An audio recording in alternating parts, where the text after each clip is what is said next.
दुनिया के नक्शे पर एक ऐसी लकीर खींचने की कोशिश की गई थी जिसके बारे में सुनने के बाद शायद आपको अपनी आंखों और कानों पर यकीन न हो। वॉशिंगटन के ओवल ऑफिस से लेकर बीजिंग के बंद कमरों तक में एक ऐसी फाइल तैयार हुई थी जिसका मकसद किसी एक सरकार को गिराना नहीं, बल्कि एक उभरती हुई महाशक्ति के भूगोल को हमेशा के लिए बदल देना था। क्या आप जानते हैं कि बंगाल के विधानसभा चुनाव के नतीजों ने सिर्फ कोलकाता की सत्ता तय नहीं की, बल्कि उसने ग्लोबल पॉलिटिक्स के उस सबसे बड़े चक्रव्यूह को भी तहस नहस कर दिया जिसे दुनिया की सबसे खतरनाक खुफिया एजेंसियां पिछले 3 सालों से बुन रही थीं। क्या यह सिर्फ एक इत्तेफाक है कि जैसे ही बंगाल में राष्ट्रवादी ताकतों की पकड़ मजबूत हुई, वैसे ही 7 समंदर पार बैठे उन आकाओं के चेहरे उतर गए जो भारत को पूरब से काटने का सपना देख रहे थे। बंगाल का चुनाव और उसके बाद की यह प्रचंड जीत महज एक राजनीतिक घटना नहीं है, बल्कि यह ग्लोबल जियोपॉलिटिक्स का वो टर्निंग पॉइंट है जिसने अमेरिका, चीन और पाकिस्तान जैसे देशों के नापाक गठजोड़ की कमर तोड़कर रख दी है।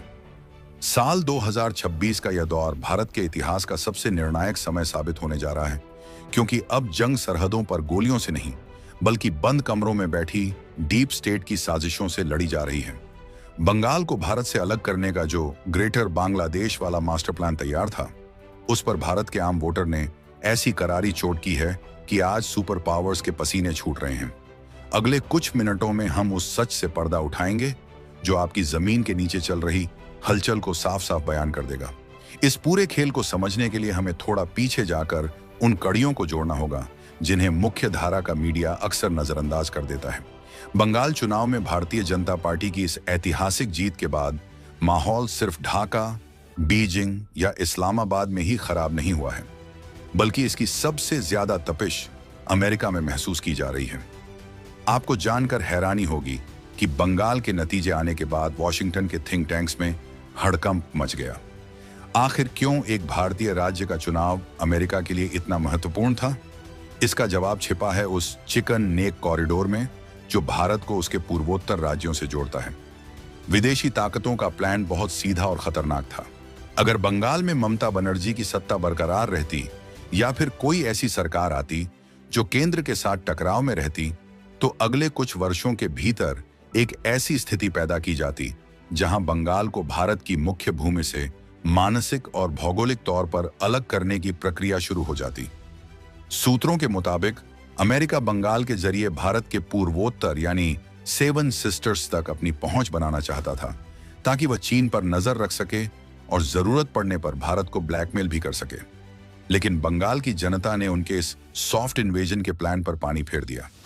अब बात करते हैं उस सबसे बड़े खुलासे की जिसने भारतीय इंटेलिजेंस एजेंसियों को पूरी तरह अलर्ट मोड पर डाल दिया है। पूर्वोत्तर भारत के जंगलों और संवेदनशील इलाकों से हाल ही में एक ऐसी गिरफ्तारी हुई है जिसने दुनिया भर की जासूसी दुनिया में भूचाल ला दिया। यह गिरफ्तारी थी CIA यानी सेंट्रल इंटेलिजेंस एजेंसी के एक टॉप लेवल के एजेंट की। सवाल उठता है कि अमेरिका का एक जासूस भारत के उस हिस्से में क्या कर रहा था जहां की सीमाएं म्यांमार, बांग्लादेश और चीन से लगती हैं। रिपोर्ट्स बताती हैं कि यह जासूस स्थानीय अलगाववादी गुटों को फंड मुहैया कराने और उन्हें आधुनिक हथियारों की ट्रेनिंग देने के मिशन पर था। मकसद साफ था, जैसे ही बंगाल में राजनीतिक अस्थिरता पैदा हो, वैसे ही पूर्वोत्तर को अशांत कर दिया जाए। लेकिन भारत की खुफिया एजेंसियों ने समय रहते इस नेटवर्क को ध्वस्त कर दिया। इस गिरफ्तारी ने अमेरिका के उस चेहरे को बेनकाब कर दिया है जो खुद को हमारा सबसे बड़ा रणनीतिक साझेदार कहता है, लेकिन पर्दे के पीछे से भारत के टुकड़े करने की साजिशों को खाद पानी दे रहा है। इसी दौरान मिडिल ईस्ट से एक ऐसी खबर आई जिसने सबको चौंका दिया। पिछले कई महीनों से ईरान और इजराइल के बीच जिस बड़े युद्ध की आशंका जताई जा रही थी, वह अचानक से ठंडे बस्ते में डाल दी गई। आपको क्या लगता है, क्या अमेरिका को अचानक शांति से प्यार हो गया है? बिल्कुल नहीं। असल में अमेरिका ने ईरान के मसले को इसलिए पीछे धकेला है क्योंकि उसके निशाने पर अब सबसे ऊपर भारत आ चुका है। अंतर्राष्ट्रीय राजनीति का एक पुराना नियम है, दुश्मन का दुश्मन दोस्त होता है, और इसी नियम के तहत आज एक ऐसा अपवित्र गठबंधन बना है जिसकी कल्पना कुछ साल पहले तक नामुमकिन थी। दुनिया के 2 सबसे बड़े प्रतिद्वंद्वी अमेरिका और चीन आज भारत को रोकने के लिए एक साथ आ चुके हैं। यह बात तब और पुख्ता हो गई जब डोनाल्ड ट्रंप ने हाल ही में चीन की एक गोपनीय यात्रा की। जिस चीन को ट्रंप अपनी रैलियों में कोसते नहीं थकते थे, उसी के साथ आज वे हाथ मिला रहे हैं। आखिर क्यों? क्योंकि भारत की बढ़ती आर्थिक और सैन्य शक्ति इन दोनों देशों के वर्चस्व के लिए खतरा बन गई है। ट्रंप की चीन यात्रा और उसके तुरंत बाद चीन का भारत में होने वाली ब्रिक्स समिट से किनारा कर लेना, यह साबित करता है कि भारत के खिलाफ एक ग्लोबल घेराबंदी शुरू हो चुकी है। इतना ही नहीं, रूस की तरफ से आ रहे गैस टैंकरों को जिस तरह से वापस लौटाया गया और जिस तरह से ग्लोबल सप्लाई चेन में भारत को अलग थलग करने की कोशिशें हो रही हैं, वह किसी बड़े खतरे की आहट है। रूस यूक्रेन संघर्ष के बीच भारत ने जिस तरह से अपनी स्वतंत्र विदेश नीति बनाए रखी, वह पश्चिमी देशों को रास नहीं आ रही है। उन्हें एक ऐसा भारत चाहिए जो उनके इशारों पर नाचे, लेकिन मोदी सरकार के नेतृत्व वाला भारत अपनी शर्तों पर दुनिया से बात कर रहा है। यही वजह है कि अब भारत को आर्थिक रूप से कमजोर करने के लिए चारों तरफ से हमले शुरू हो गए हैं। प्रधानमंत्री नरेंद्र मोदी ने हाल ही में देशवासियों से जो भावुक और सख्त अपील की है, वह बस यूं ही नहीं है।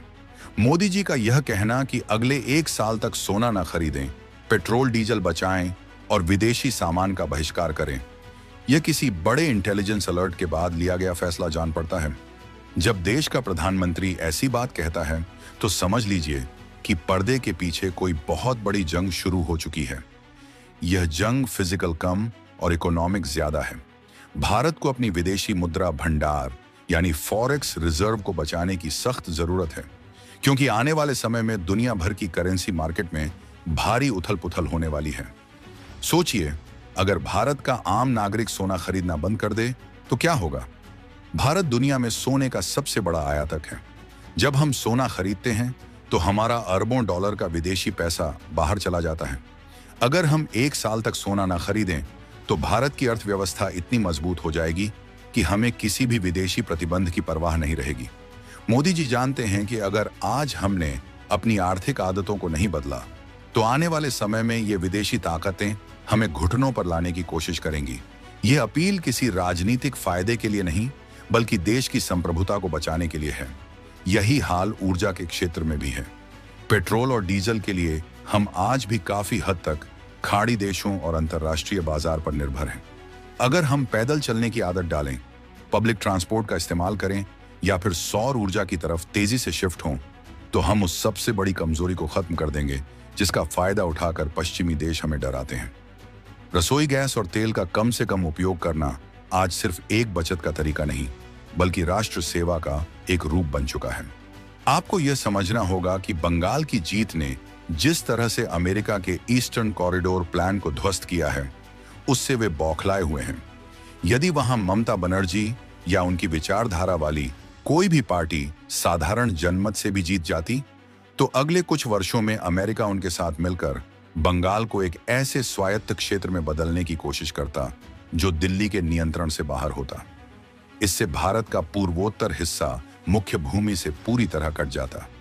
यह एक ऐसी साजिश थी जिसे ब्रेकिंग इंडिया फोर्सेस बहुत बारीकी से अंजाम दे रही थी, लेकिन राष्ट्रवादी सरकार के आने से वहां सुरक्षा एजेंसियों को फ्री हैंड मिल गया है और अब हर गद्दार की फाइल खुल रही है। आने वाले महीनों में भारत की 2 सीमाएं सुलग सकती हैं। एक तरफ पाकिस्तान की तरफ से होने वाली घुसपैठ और दूसरी तरफ चीन की LAC पर बढ़ती हिमाकत। लेकिन इस बार खतरा सिर्फ सरहद पर नहीं है, खतरा हमारे शहरों के भीतर उन स्लीपर सेल्स से भी है जो विदेशी फंडिंग के दम पर अराजकता फैलाने की फिराक में हैं। इसीलिए मोदी जी ने हर देशवासी से एक सैनिक की तरह व्यवहार करने की अपील की है। जब आप एक माचिस की तीली भी विदेशी खरीदते हैं, तो आप अनजाने में उस दुश्मन की मदद कर रहे होते हैं जो आपके देश को अस्थिर करना चाहता है। कल्पना कीजिए कि अगर कल को भारत पर कोई बड़ा आर्थिक प्रतिबंध लगा दिया जाए, तो क्या हम तैयार हैं? रूस ने तो झेल लिया क्योंकि उसके पास प्राकृतिक संसाधनों का भंडार है, लेकिन भारत के लिए यह चुनौती बड़ी होगी। इसीलिए आज आत्मनिर्भर भारत का नारा सिर्फ एक स्लोगन नहीं, बल्कि हमारा रक्षा कवच है। हमें अपनी निर्भरता हर उस चीज से खत्म करनी होगी जो हमें कमजोर बनाती है। क्या आप जानते हैं कि आपके लॉकर में रखा सोना बैंक में जमा करवाने की अपील क्यों की जा रही है? क्योंकि वह सोना जब सर्कुलेशन में आएगा तो वह भारत की करेंसी को दुनिया की सबसे मजबूत करेंसी बना देगा। भारत के खिलाफ इस समय जो साजिश रची जा रही है, उसमें डिजिटल मीडिया और सोशल मीडिया का भी बड़ा रोल है। प्रोपेगेंडा के जरिए लोगों के मन में अपनी ही सरकार और सेना के खिलाफ जहर भरा जा रहा है। विदेशी एजेंसियां करोड़ों डॉलर खर्च कर रही हैं ताकि भारत के भीतर गृह युद्ध जैसी स्थिति पैदा की जा सके। लेकिन उन्हें यह नहीं पता कि 2026 का यह भारत अब जाग चुका है। बंगाल से उठी यह राष्ट्रवादी लहर अब पूरे देश को एक सूत्र में पिरो रही है। जो लोग यह सोच रहे थे कि वे भारत के टुकड़े कर देंगे, उन्हें अब अपनी खैर मनानी चाहिए। अगला एक साल भारत के भविष्य के लिए सबसे महत्वपूर्ण है। मोदी जी के हर शब्द के पीछे एक गहरा अर्थ छिपा है। जब वे कहते हैं कि सहयोग करें, तो इसका मतलब है कि वे जानते हैं कि आने वाला तूफान कितना बड़ा है। हमें अपनी लाइफस्टाइल को बदलना होगा। विलासिता की वस्तुओं से ज्यादा हमें अपनी बुनियादी जरूरतों और देश की सुरक्षा पर ध्यान देना होगा। याद रखिए, जब देश सुरक्षित रहेगा, तभी आपका घर और आपकी जमा पूंजी सुरक्षित रहेगी। क्या हम एक साल के लिए अपनी सुख सुविधाओं का त्याग नहीं कर सकते? चीन और अमेरिका का यह गठजोड़ भले ही कितना भी ताकतवर क्यों न दिखे, लेकिन भारत के 140 करोड़ लोगों की इच्छा शक्ति के सामने यह कुछ भी नहीं है। रूस के साथ हमारे संबंध आज भी रणनीतिक तौर पर मजबूत हैं, लेकिन हमें यह नहीं भूलना चाहिए कि अंतर्राष्ट्रीय राजनीति में कोई स्थायी दोस्त या दुश्मन नहीं होता। हमें अपनी लड़ाई खुद लड़नी होगी। रूस के गैस टैंकरों को वापस लौटाना इस बात का संकेत था कि भारत अब किसी के दबाव में आकर अपनी ऊर्जा नीति तय नहीं करेगा। हम आत्मनिर्भर बन रहे हैं और यही बात दुनिया को चुभ रही है। बंगाल में जो हुआ वह तो बस शुरुआत है। अब असली खेल शुरू होगा जब भारत के अन्य हिस्सों में भी उन विदेशी एजेंटों और उनके स्थानीय मददगारों की धरपकड़ शुरू होगी। पूर्वोत्तर में पकड़े गए जासूस ने कई बड़े नामों का खुलासा किया है, जिनमें कुछ तथाकथित बुद्धिजीवी और नेता भी शामिल हो सकते हैं। यह पूरा नेक्सस अब बेनकाब होने वाला है। भारत की एजेंसियां अब रक्षात्मक नहीं बल्कि आक्रामक रुख अपना चुकी हैं। अब हम घर में घुसकर सिर्फ जवाब नहीं देते, बल्कि दुश्मन की चाल को उसके शुरू होने से पहले ही खत्म कर देते हैं। मोदी जी की अपील को एक चुनौती की तरह लीजिए। यह समय है यह दिखाने का कि हम सिर्फ सोशल मीडिया पर देशभक्त नहीं हैं, बल्कि हम जमीन पर भी त्याग करने के लिए तैयार हैं। पैदल चलना, सौर ऊर्जा अपनाना, विदेशी सामान का त्याग करना, ये छोटी बातें लग सकती हैं, लेकिन इनका सामूहिक प्रभाव किसी परमाणु बम से कम नहीं होगा। जब भारत की अर्थव्यवस्था पूरी तरह से स्वदेशी और आत्मनिर्भर हो जाएगी, तो दुनिया की कोई भी ताकत हमें आंख दिखाने की हिम्मत नहीं करेगी। इस पूरे घटनाक्रम में पाकिस्तान की भूमिका को भी कम करके नहीं आंका जा सकता। वह चीन का मोहरा बनकर लगातार भारत के खिलाफ साजिशें रच रहा है, लेकिन अब पाकिस्तान खुद अपनी आग में जल रहा है। अमेरिका अब उसे भी एक डिस्पोजेबल टूल की तरह इस्तेमाल कर रहा है। जैसे ही भारत के खिलाफ उसका काम खत्म होगा, अमेरिका उसे उसके हाल पर छोड़ देगा। लेकिन भारत का लक्ष्य पाकिस्तान नहीं, बल्कि उस ग्लोबल हेजेमनी को चुनौती देना है जो सदियों से दुनिया को अपने इशारों पर नचा रही है। पूरी कहानी का सबसे बड़ा सस्पेंस अभी भी बना हुआ है। वह जासूस जो पूर्वोत्तर में पकड़ा गया, उसने किन किन भारतीय चेहरों के नाम लिए हैं? क्या वे नाम आपके और हमारे बीच के ही कुछ जाने पहचाने लोग हैं? और क्या ट्रंप और चीन की इस डील में भारत के किसी बड़े राज्य को और भी अस्थिर करने का प्लान शामिल है? इन सब सवालों के जवाब जल्द ही सामने आएंगे, लेकिन तब तक हमें सतर्क और सावधान रहना होगा। दुश्मन हमारे घर की दहलीज तक आ चुका है और अब उसे खदेड़ने की जिम्मेदारी हम सब की है। अगर आपको यह जानकारी महत्वपूर्ण लगी हो, तो इसे हर सच्चे हिंदुस्तानी तक पहुंचाएं। क्या आपको भी लगता है कि अमेरिका और चीन मिलकर भारत को घेर रहे हैं? अपनी राय कमेंट बॉक्स में जरूर दें।